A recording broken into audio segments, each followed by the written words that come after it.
Hello and welcome to Taskmaster Talks with Kevin Sullivan. I am your co-host JP John Paz from the two-man power trip of wrestling, and of course, we are joined by the star of the show, the former WCW and ECW World Tag Team Champion, the former NWA Florida Heavyweight Champion. He's been a champion all around the world and one of the greatest minds and bookers ever in the history of pro wrestling. The man behind WCW's success, the man behind the NWO, the Taskmaster, the games master, the devil himself, Mr. Kevin Sullivan. Kevin, how you doing today, sir?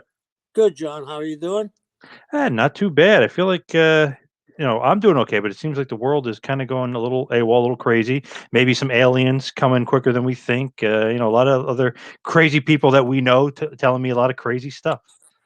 Yeah, I'll be glad. Truthfully, I don't think I've ever been as glad to see a year end than this one. I mean, Oh yeah. I've been pretty good about and I'm as isolated I think as you can be living on an island. But it has never gotten to me until just recently. You know what I mean?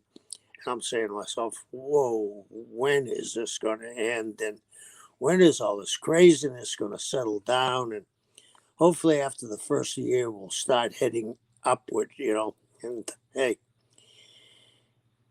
uh, I gotta say this right away.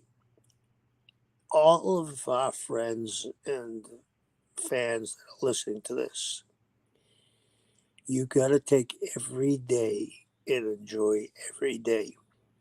Kevin Green was a very good friend of mine, NFL Hall of Famer, would have been a brilliant wrestler if he had taken that route.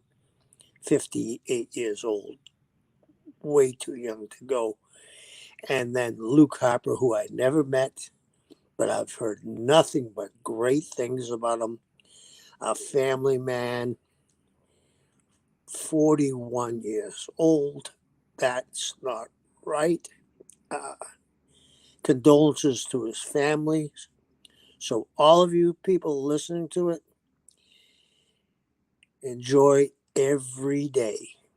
And that is going to be my New Year's resolution. Enjoy every day because you don't know how many I have. Very true. Very well said too. And it's crazy with Brody Lee. Luke Harper was very, very young, only 41. And man, that was a huge tragedy. I feel like 2020. It's so many wrestling deaths. I think it's almost up to like 20 of guys you can kind of name. Zeus and Pat Patterson, Steve Casey. There were so many guys. Bullet Bob Armstrong. I mean, the list goes on. Very sad year for wrestling. Yes, yes, it was. I mean, and it seemed to be back end loaded too, didn't it? I Yep. mean, the last month we must have had five or six. And so, hey, we have a tendency to complain because whether you, this election showed our ugliest side, we are still the greatest country in the world. Uh, we have a lot of improvement to do, but I think we're on the right track. Uh, we just need to get together and give each other a break and realize it's over before you think it is. Absolutely. Now, moving on to the topic at hand, this episode is going to be all about Cactus Jack, Mick Foley, an old buddy of yours, an old friend of yours. Just really to kind of first start, where did you first meet Mick? Was it WCW in 1990? I mean, where did you really even first hear of him? And then where did you first meet him? Yeah, uh, when there was a booking committee and we'd have this booking committee, Jimmy Cornette, who, nothing gets by Jimmy Cornette. This is really pre internet days when there's, you guys were still, when I say you guys, we were all trading tapes. Jimmy kept on pushing for Mick. So we brought him in, and he was in a job match on a tag match on TV. And Jimmy said, but he does this great elbow off the apron. So because he was going to do a job, I didn't want him to get lost. So I had him go give the guy that had beat his partner a slam and then run off the apron and drop the elbow. And after that, I was a big Mick Foley fan. And, you know, Mick was the guy when it happened. You know, the biggest mistake ever made in network television. Tony Schiavone was told out of the words, Mick Foley just won the WWE belt. I turned to Ric Flair and I said, we have just lost the war. Because I knew they were going to have a cage match, you know, the Hell in the Cell match. I didn't know what they were going to do, but I knew Mick wasn't going to let that moment pass. And brother, to me, to this day, how do you top that? If I was going to, John, you and I never knew what professional wrestling was, but we knew it was some kind of combat sport. And somebody we say, Jimmy Cornette took us in a room and we were sitting there and we watched that. Would you think what Mick did was fake? No, hell no. Nope. I mean, not, the bump off the cage was enough, but the one backwards through it, wow. Wow. And then the famous match with him and The Rock. I mean, handcuffed with your hands behind your back and the chair bouncing off your head like they're playing ping pong with your head. My God. I mean, it was, you and I talk about willing suspense and disbelief. You couldn't believe that it was nothing but real. And, Mick saved them along with everybody else. Everything came the perfect storm. And I guess that ingredient that they had, like The Rock and Austin and the Click and DX rather than the Click at the time. And when Mick came there, put a little bit of a different flavor to it, and it exploded, and rightfully so, because it was very entertaining and everybody was different. And that's why Mick stood out, because he was different. I always say this, John, name me 5 guys that have drawn huge money in the wrestling business that wore a shirt. True. Yeah. You got to try to think of like, oh man, yeah, you're right. That's a weird thing, but Mick yeah, Foley. obviously, yeah, I got yeah, one. Mick Foley. Give me another one. yep, yeah, really can't. Yeah, No, I was trying to think of somebody besides Foley. Yeah, you really can't. Yep. no. So Mick is very unique to himself. There's not going to be another Mick Foley. I mean, could you imagine if you and I were in a room and we want to explain that finish off the cage? Well, he's going to throw you off the cage and you're going to dive 22 feet through a table. Then you're going to climb up the cage with Chainsaw Charlie pushing your ass up there. And then he's going to slam you through it and you're going to bounce off the mat like a dead slab of meat. Could you imagine trying to say that to somebody? I can't. Crazy. Yep. Yeah. And because of that, Mick has, and he's a great talker. One of the best mic men in the world. And I'm going to tell you something. A lot of people don't give Mick enough credit for his working ability either. Even when Mick was really heavy, he never blew up in the ring, which is strange. Hmm. And he's a trend. There's no been like him before him or since him. So my hats are off to Mick Foley. I mean, he really, really he saved their company, and he's a unique personality. And I'm glad to see that uh, he looks great now. You know what I mean? He seems to be over some of the injuries he's had. So good to Mick. So the Hell in a Cell happened the summer of '98, leading into the Raw, really the taped Raw, where he wins the world title. When Shivani says that, and obviously he's going to beat The Rock that night with a little help of Steve Austin, but it was taped, and obviously Shivani's being fed that. Is Bischoff giving Shivani that line? Is that Yeah, is that what yeah, happened there? yes. There was a problem. Eric and Mick didn't get along. I don't know what it was about, but uh, a lot of people didn't see Mick in the light that other people saw. He was a polarizing character, Mick. Uh, you know, he had problems with Rick for years, or Rick and him didn't see eye to eye. I shouldn't say it that way. And but then the other NWA champion, Terry Funk, he was Terry's protege.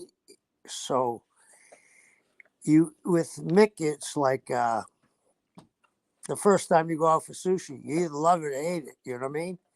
Yep. And that's what Mick was, and I think that's what got Mick over too, being so polarizing, and rightfully so, because I'm not blaming that if Eric said it, and I think he did, because Tony wouldn't take it upon himself. I don't think that Eric did anything wrong. It was his opinion that's mixed. And if you had asked people before that, should he have said it? 50% of them would have said yes. Yep. True.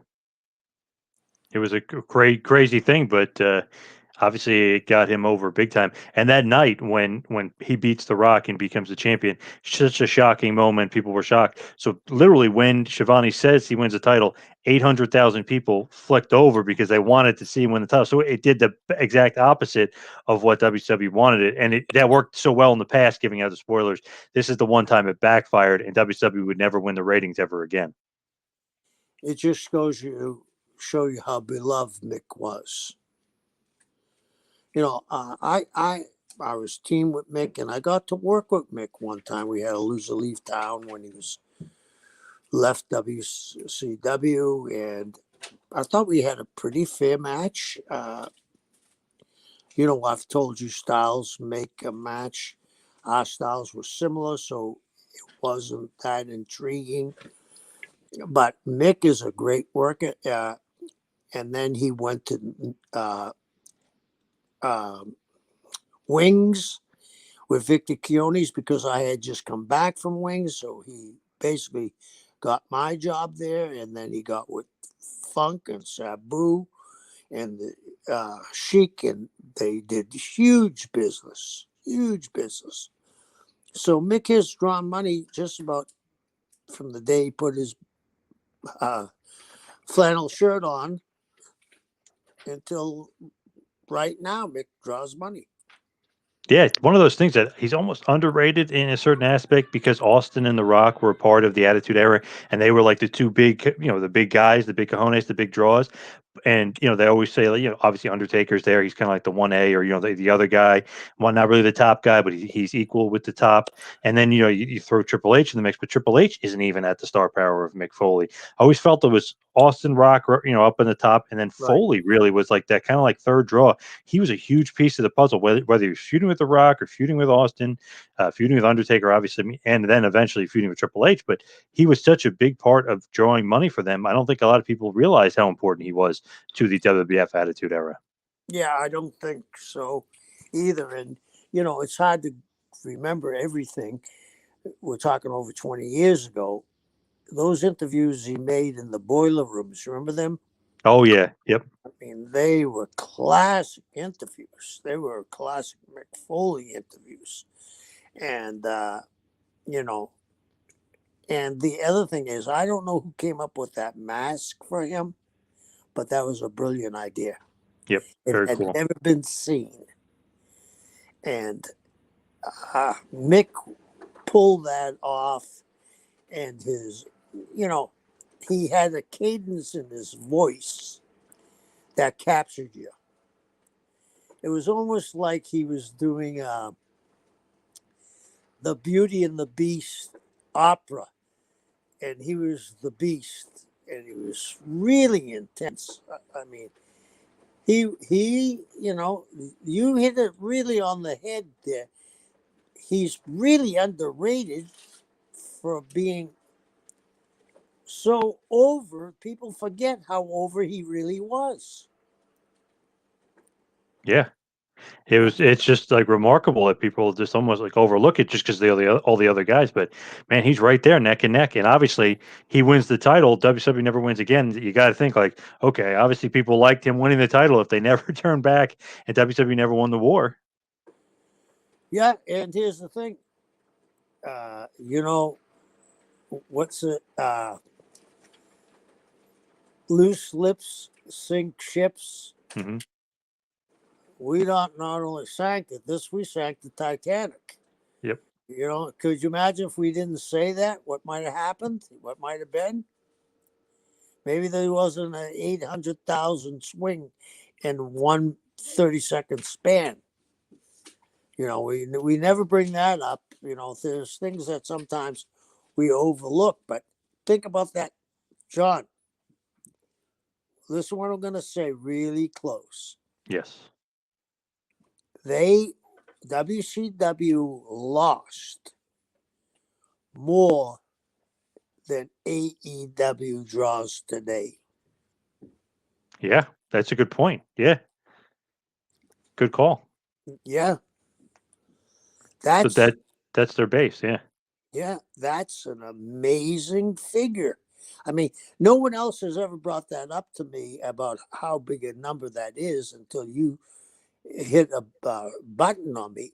That that's like somebody's watching AEW, and then they had competition. They said Mick Foley won the belt, and boom, they flipped over, and there was anybody watching wrestling on the AEW. And that's no knock to AEW. It's SmackDown and NXT and the rest of them. That's how hot Mick Foley was. People were dying for it. They were clamoring for it. And it was shocking too when he beat The Rock. Yeah. Yeah. Very cool stuff.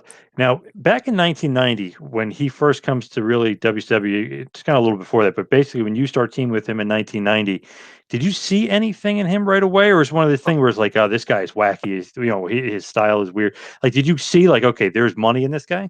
Oh, absolutely. Because first of all, Mick is a very intelligent guy, and Mick is a student of the business. And Mick was smart enough to stay in his lane and not try to get too creative and get outside of his lane. And that's why he got over, because everybody knew there was going to be some outrageous bump.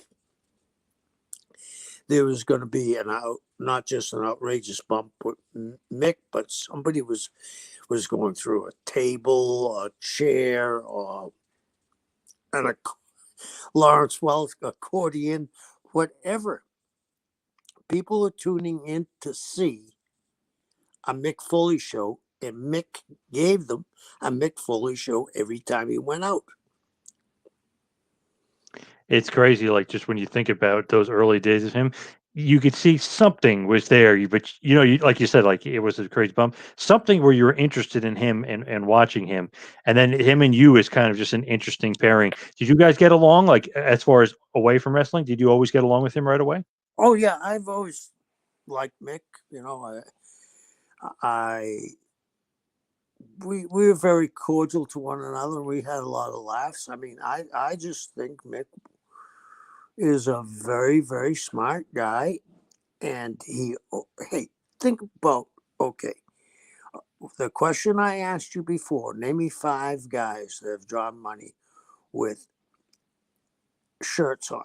We got to Mick Foley ended, right?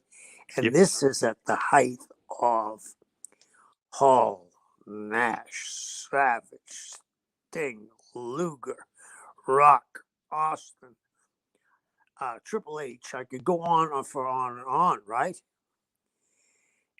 That all these guys were bigger than life, bodybuilding superhero type bodies, except Mick.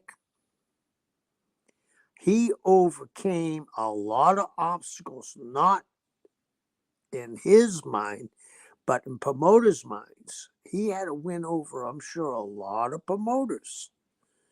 And when I say a lot, I mean Vince especially, because Vince likes the big guy. I mean, and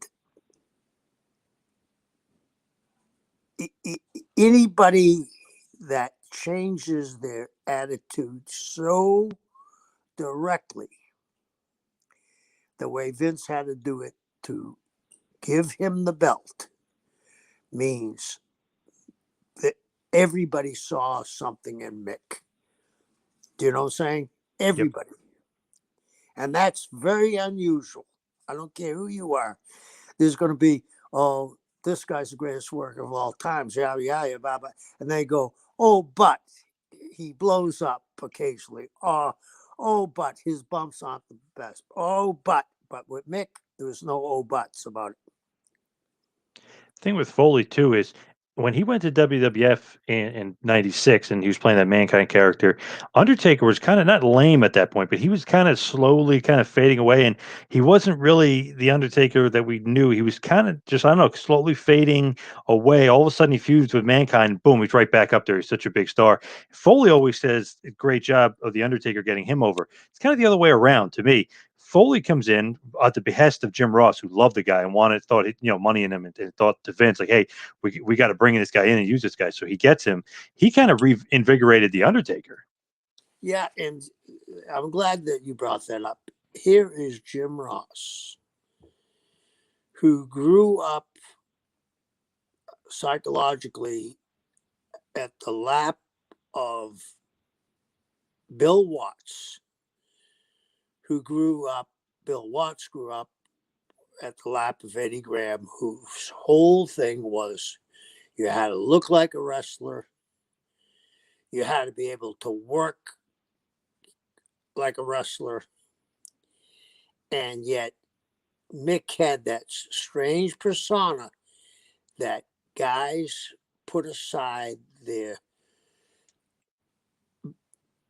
semi religious beliefs because, when you have strong beliefs, it almost becomes a cult like thing.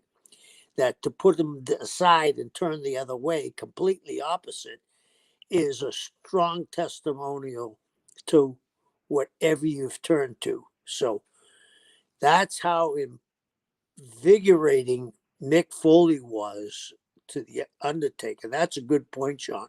I never thought of it that way. That, yeah, he did invigorate the Undertaker.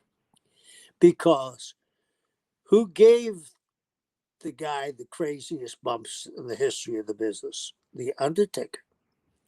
It revived him. Big time. Yeah. Now, as far as you and go back to WCW, this is just such a weird match, but I love it. Like, and even going back and watching it, Capital Combat's a very, very fun show, good show, but obviously really known for the return of RoboCop. But I'll leave that where it is. But it's you, Bam Bam Bigelow, and Cactus against Norman the Lunatic and the Road Warriors.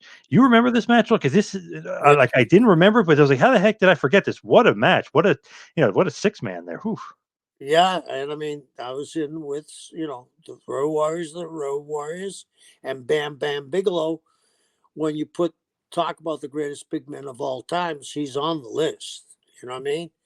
So I was surrounded by, and I was in awe at some of the matches. And, you know, I, it was entertaining and it was good, and it told a good story too, because Norman being the lunatic and him finally getting his day.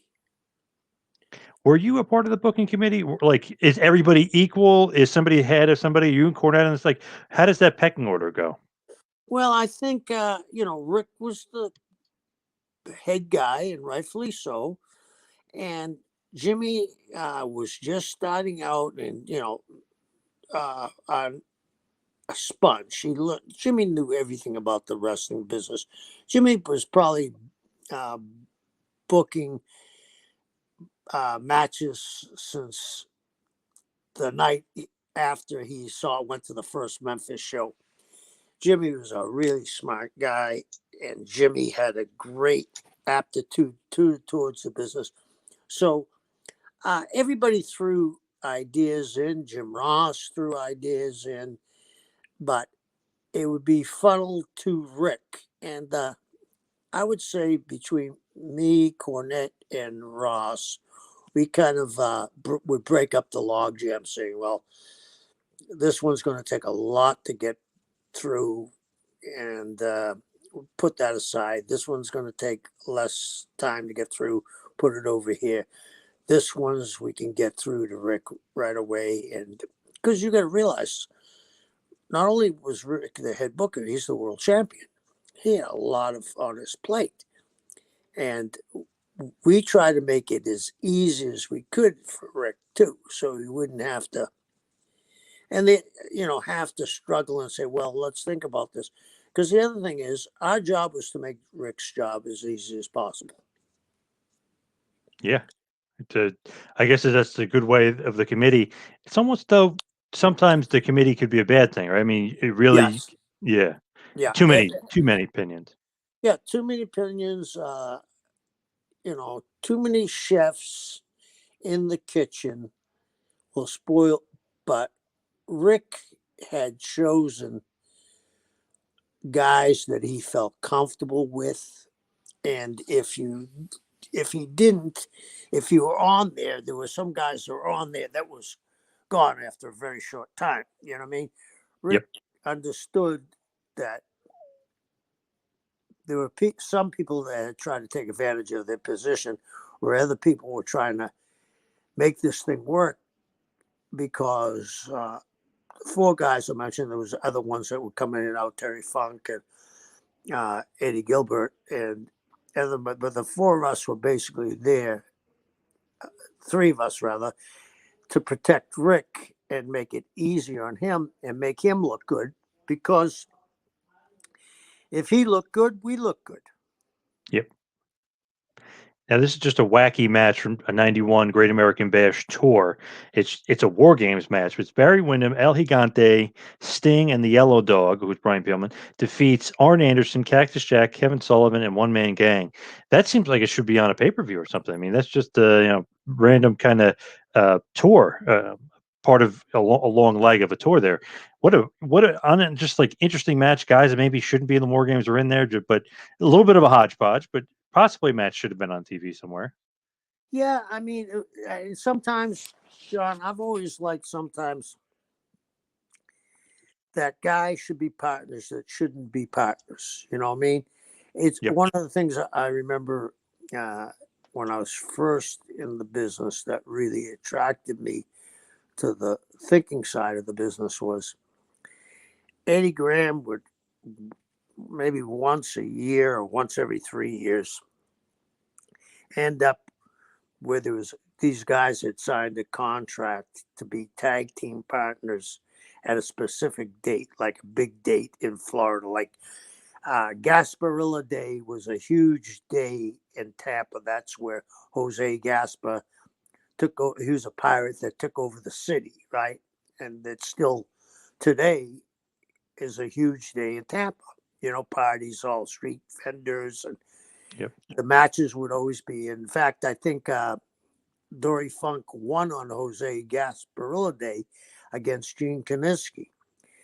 And Eddie would pull out a thing with these guys a year prior to this, when they were both baby faces, had signed a contract to wrestle as a tag team against, hypothetically, I'm going to say the Road Warriors, against the Road Warriors. Well, prior to this, one of them has turned, and now 3 months out, they have this huge feud going.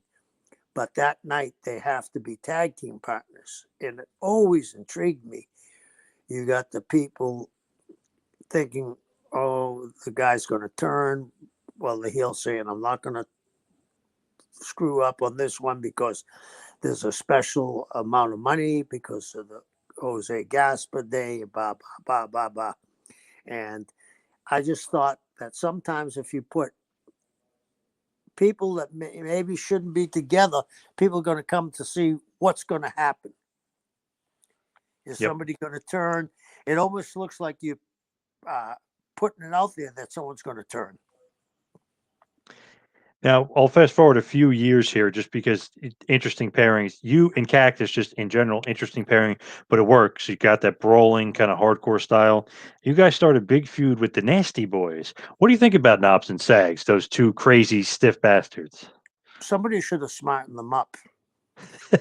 When we were in Philadelphia, remember the street fight we had in Philadelphia with Schultz? Yes, Slam. I was going to get that Slamboree '94. That match is awesome. I walked in. I told Knobs, I said, "Do me a favor, get up and punch me as hard as you can in my face, because you're killing me out there with your working punches."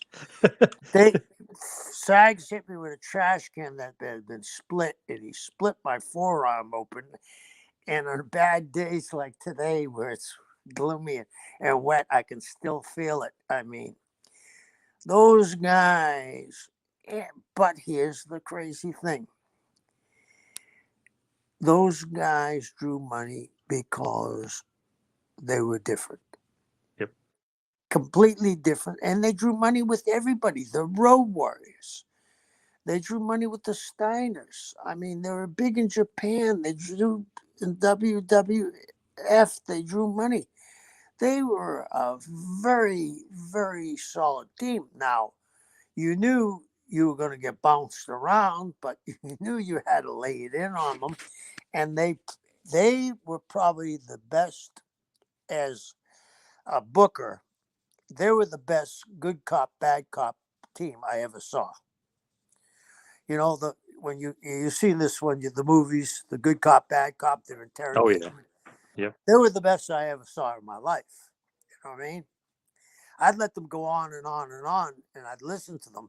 I say, God, that was Oscar-winning guys, and then they look at me and look at each other, and they start laughing. I mean, they probably didn't get the credit they deserved because at that time there were so many great tag teams in wrestling, but they were right up there and worked with everyone. So to me, they're very underrated. They were awesome to me. I always liked them. I always enjoyed them. Whoever they're wrestling, you're right, Steiners, Road Warriors, the Hearts, whoever. I mean, they always had great matches. Stiff as hell. They're not kind of going to be your traditional catch can wrestling and armbar stuff. They're going to be brawling style, but usually great matches. Public Enemy, Harlem Heat. I always had great feuds. Yeah, Arn Anderson used to crack me up. He'd come in and they'd be sitting there, and I'd say, "Where did you park the 18-wheelers? I don't want to park behind you and get stuck in again." And they say, "What are you talking about?" He said, "Aren't you the truck drivers?" The Polish truck drivers. Oh God, they were funny. Good That's God. great. Hey, that day at Slamboree '94, you and Cactus win the WCW Tag Team titles in that awesome match with Schultz as the special guest referee and enforcer. Was it always kind of just like grand plan, like, yeah, we should win the tag titles? It's time for it. This great feud. We got to culminate it with you guys winning the titles. Yeah, and the Schultz there too. In Philly. I actually, it was never picked up, but I have a Philadelphia Phillies jersey on, and I had a hat on, and when I walked out, I had a bird underneath my hat, and I lifted up my hat, and a bird flew out of my head, but it never got picked up on the camera. I got that idea. years ago, Casey Stengel, the manager that was the Hall of Fame manager for the Yankees, played for the Boston uh, Braves, and they were booing him one time because he was in a slump and he put a bird under his hat, and the people popped. So I don't know. I was trying to make anything as easy as I possibly could and kill minutes before I had to go in with those guys. Yes, good call. And like, how did the cameras miss it? Damn, I missed it too. If you go back and take a real close look, you can see it's almost like something's thrown at my head when it took the flight from my hat. I look back, I should have had Frankie the Parrot, who would have been colorful, huh? Oh yeah, with Coco, yeah, Yeah. that would have been a good one. When you guys are teaming and you win the tag titles and you're going along, you're going to hold the titles for a few months and stuff. Are you thinking like long term with the team of like where an end game, or you're not No, really thinking that far? no, I was thinking that far. My end game was I got to get like Cactus be on his own, and we don't need these titles, and they need to get on the Steiners or the Road Warriors or even to the Nasties or whoever. Yeah, I think you end up losing them to Pretty Wonderful, Roma and Orndorff.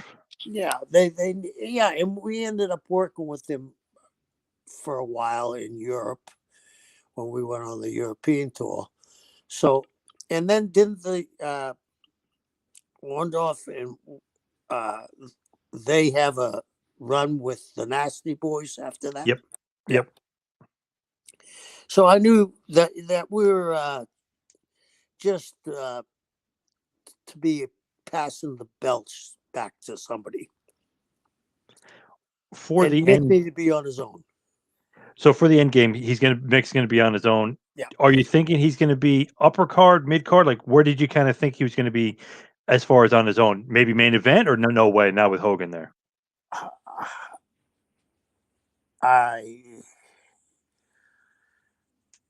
I never thought that Hogan would work with Mick,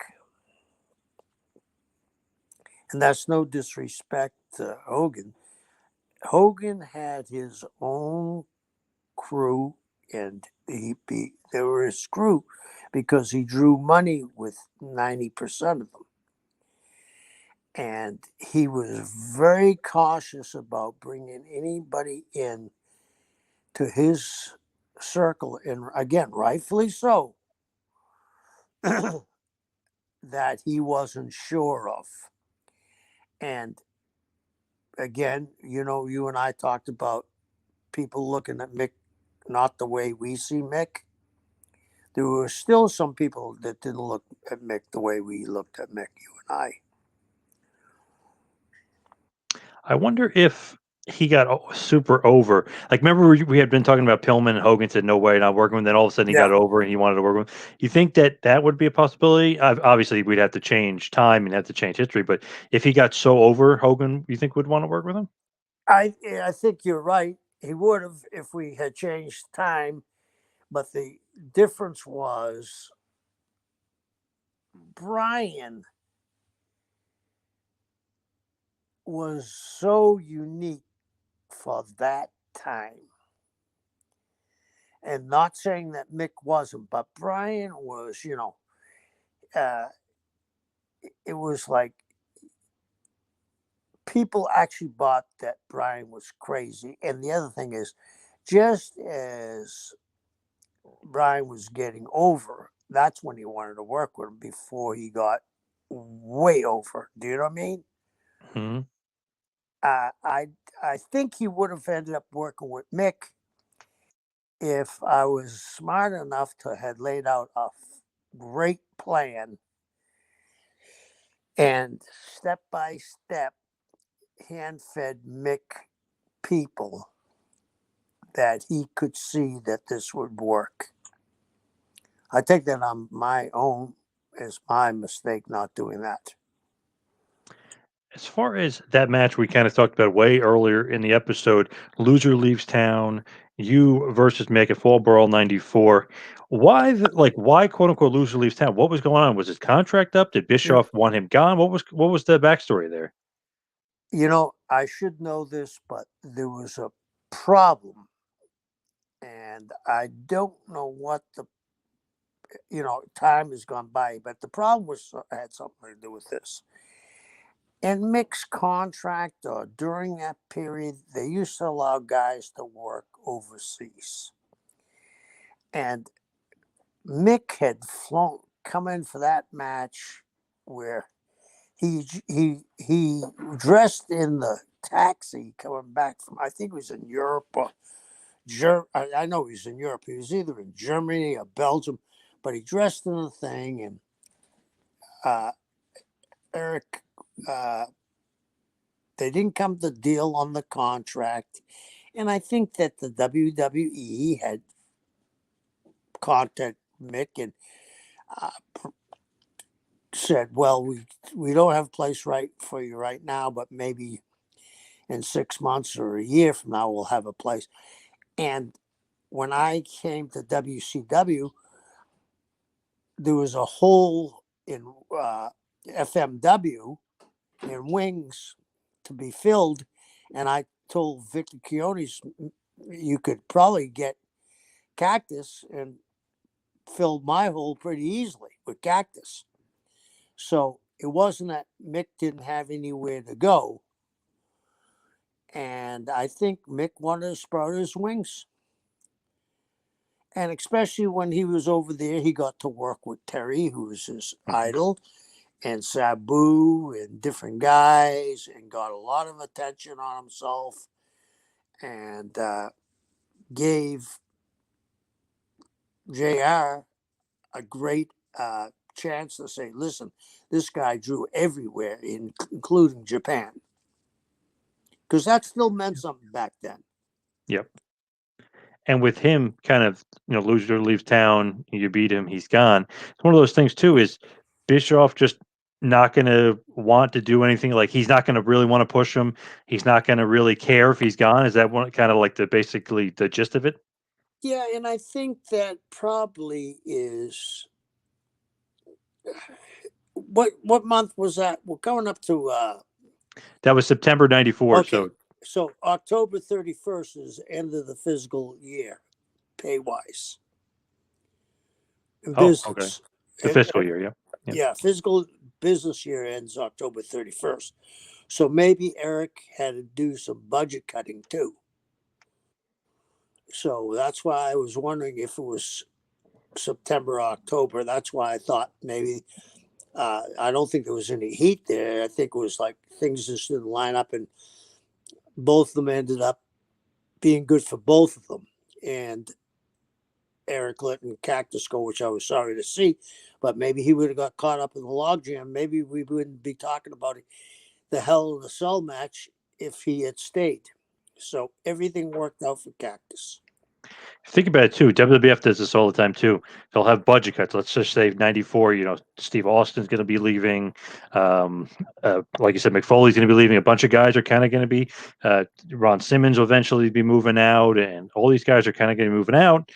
All of a sudden, the honky tonk mans of the world and the macho mans, who are probably a little bit more expensive on the more expensive side, are coming in. So, right, is that also the thing too? It's like, okay, budget cut here, get here. Now we have money to go out and attract Macho Man, or now we can get this bigger name star, which kind of in the end would hurt WWE, because obviously Austin and Foley can two of the biggest stars of all time. But at that point in time, it's like, oh crap, we can get Randy Savage. Let's nail him. Let's get him. Right, right. And you lose five guys that you have been caught in a logjam, and you can get Randy Savage, and you haven't altered your budget much, right? Because they Mm-hmm. don't care where the money goes, whether it's five guys or one guy, as long as you stay within the budget. So there's a lot of things that people don't understand that Eric had to do.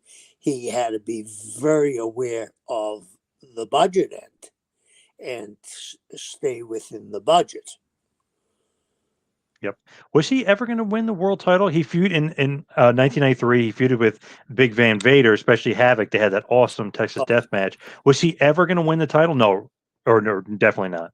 I don't Never think thought. so. No, I don't think so.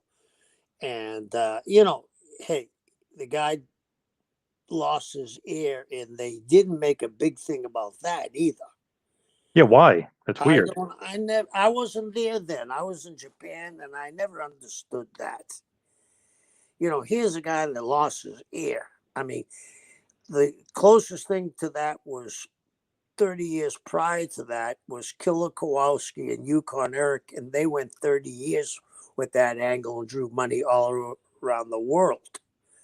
I mean, losing an ear, you can't figure out how to do something. And there's actually film of it. I've seen the film. Have you, John? Yes. Gross Oh, and weird. Yeah. yeah. But I mean, incredible, uh, how it was done. And that could have drawn money. Yeah. And have you ever seen the Saturday night WWE Saturday Night match with those guys where he was telling Vader to lay it in? Vader like legit like knocks him out, punching him. He literally just goes like this and just starts punching him and punching him. Takes off the glove, punching him, and that was all Foley's idea. A little sadistic, a little bit for Mick. I think so. I mean, I would want Vader punching my head, you know. I'm no Paul Orndorff, so Yeah. you know, yeah. So And they say with people on the sheet like, oh, I'm working Vader. Like Sting obviously would be okay with it. He loved working Vader, likes that style. But most of the guys would hate working Vader or he'd be stiff or something. But Foley was like, yes, okay, and like thinking of stuff of how he can get his ass kicked. Is that a strange behavior? well, I mean, I think the whole thing about wrestling is it's changed now, but back in the era we're talking about, if you went to a psychiatrist and you laid on the couch, the psychiatrist after 30 minutes would be laying with you. You know what I mean? If you cut yourself now, don't they send you to a institution? You're Hmm. institutionalized, Yep. right? Yep. Explain. Say that again to me, Mr. Foley. You had him punch you as hard as you could in your head, and then you took a razor blade and stuck it in your head, and then this is after you did it because you wanted to keep up the feud because you lost your ear. There'd be somebody knocking you on the door and fitting you for a straitjacket. You know what I Yep. mean? Yep. So I mean, the whole thing about wrestling is that there's a lot of different personalities that make it up. But I think during this time, this was so competitive, John. And think about this. And this just hit my head when we were talking about it. The difference in money. If from the territorial days to now, I mean, people, correct me if I'm wrong. Do sometimes people make $2 million in a payday at WrestleMania? Possibly, yeah. I don't I know about remember, I I don't know about remember, who, but I remember Hogan got the first one with 100. Hogan for sure. Yeah, WrestleMania 5, I think he got a couple million. Well, he got a million the first time with because Jim Barnett told me the story. He had the payoffs at 750, and Vince told him no, bump him up to a million. So I Wow. mean, you're talking about a lot of money, and there was a lot of competition going on. Now, as far as Mick and you, have you like been friends with him over the years? Or I mean, do you talk? Like, what's the relationship, or if is there any? Because it seems like you would be almost in that like Terry Funk category, where he would be a protege of yours, or something similar, because he would love your style and the way you went about wrestling and your brawling style and stuff. So, do you guys have any like that kind of mentor protege relationship at all? No, I don't think so. I think that I would say that Terry's his mentor, that's for sure. And I think that I'm under the same learning tree that Mick is. Terry has been influential to me throughout my career, but Mick Foley is a special breed of cat. And when I see Mick, we're very friendly. We talk, laugh. Uh, but it's hard when you're not seeing somebody all the time anymore. And, time separates people. Absolutely. How come Mick never became a booker or a writer? Because he's so smart. Obviously, his books were #1 bestsellers. He always is writing, and probably one of the best wrestling books ever, if not the best wrestling book ever, was Have a Nice Day. So, how come he never became? It seems like such a smart guy that would be a slam dunk for him. I think it would be too. I don't know why. I think it would be too. Isn't his one of his children in the office there? Yeah, So right? Dewey's in the creative team. Yeah. Yep. Yeah. So I mean, I can't see why he wouldn't be. He'd be great. I think to bring Mick in. Yeah, I think he'd be a great writer. That to me, I'm surprised. Did he ever come up with ideas and stuff with you in WCW of like, hey, let's do this, let's do that? Oh yeah, yeah. I mean, uh, when Mick and I were together, he would come up with stuff all the time and never hesitate. I mean, Mick is a very smart guy, and I was glad to listen to Mick because Mick's ideas drew money. There were guys' ideas that 98% of the time it drew a lot of money. Where would you rank him as far as like draws? I mean, you got the Hogans of the world, which is like the tippy top, and Austin's probably a step below, and you got the Rock, Undertaker. I know you say a great draw, of course. And, you got a bunch of guys that are just big names, big draws. Where do you kind of rank Foley amongst those legends and those names? Mick is, he's in the top 10. I mean, and you're talking Nash, Hall, Rock, Austin, Triple H, Sting, Rick. I mean, it goes on and on. But if you're doing a top, it's lately I've been watching on YouTube about the top 10, top 5 basketball players, and I look at what they say, and as time goes on, you have a tendency to forget guys. Hmm. Are you a basketball fan at all, John? Yes. Yep. Okay. How do you forget Bill Russell, who won 11 championships? Right. Right. Yep. It's because time has gone by, right? Yep. So Mick Foley definitely deserves to be on the top 10 list, in my estimation. Who else? Just by chance, by curious, who's on the top 5 basketball? Was Bill Russell? I guess what didn't make the top. Who's in the? Obviously, Michael Jordan's got to be on there, right? It was Michael, LeBron.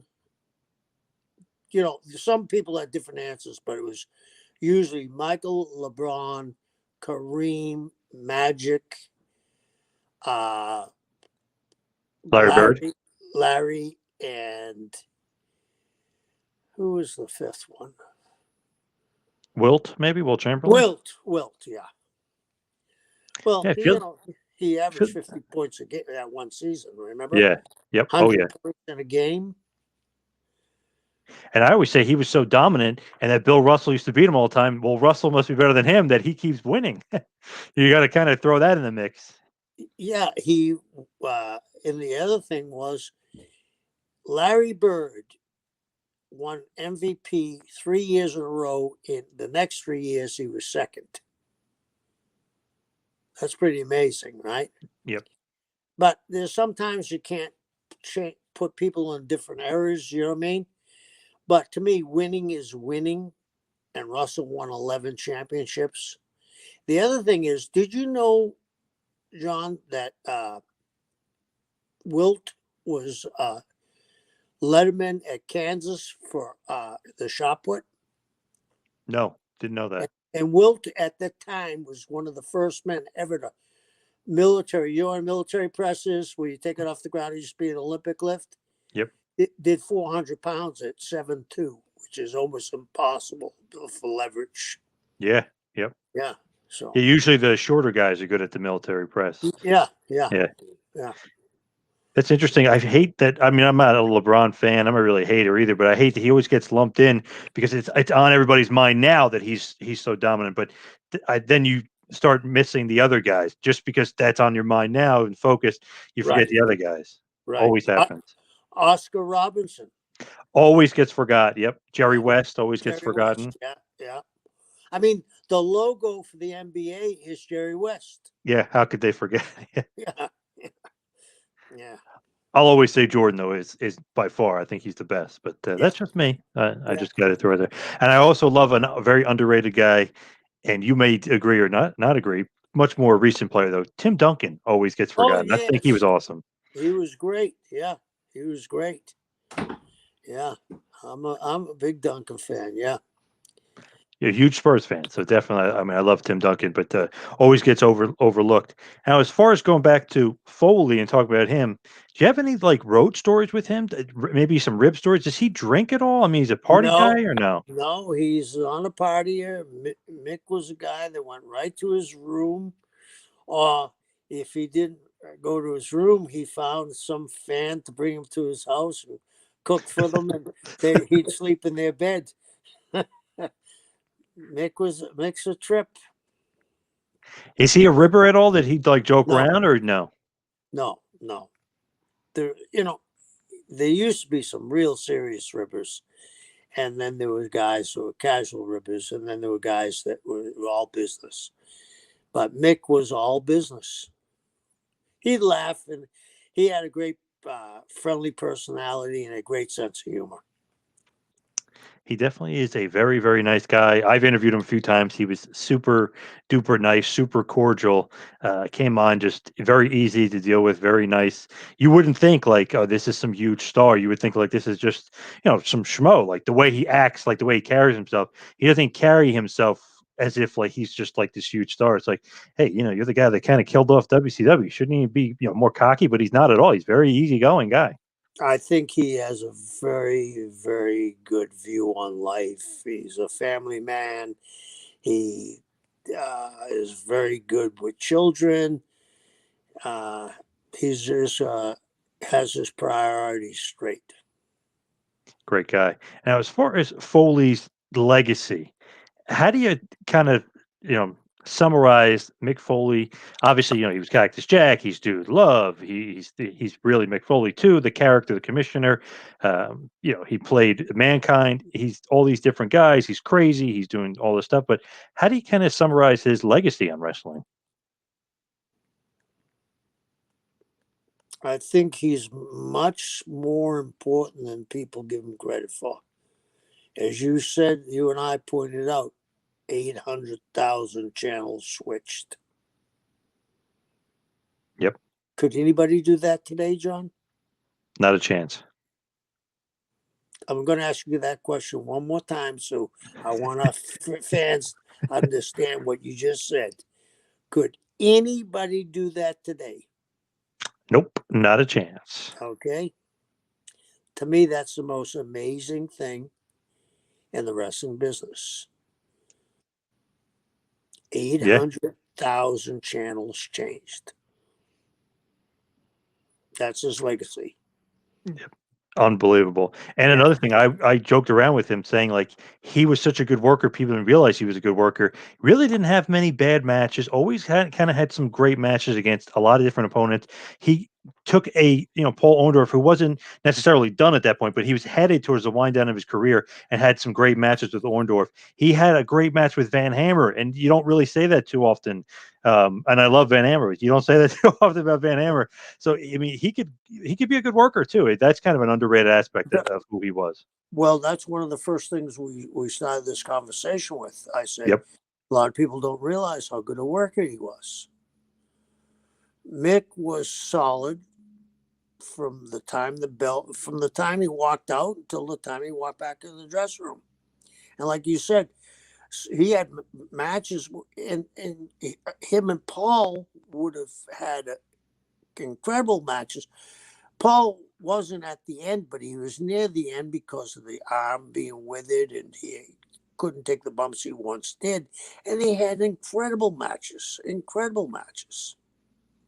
For sure. And I think that is a great stopping point for this episode today on Cactus Jack, aka Mick Foley. Just want to get into the plugs. You can follow me on Twitter and Instagram at Two Man Power Trip. You can follow Kevin on Instagram at Taskmaster Talks. Go to my website, tmptempire.com. You can get a t-shirt from prowrestlingtees.com for Kevin Sullivan. He's got a great store over there. Also, Double Hell, doublehell.com. They have a great array of t-shirts of Kevin Sullivan as well. Some great stuff over there. Kevin, you got any parting words or anything else you got going on? Well, I'm glad this year is ending, and we're going to have a great year next year. So, Happy New Year to all our friends. We'll be seeing you in the new year.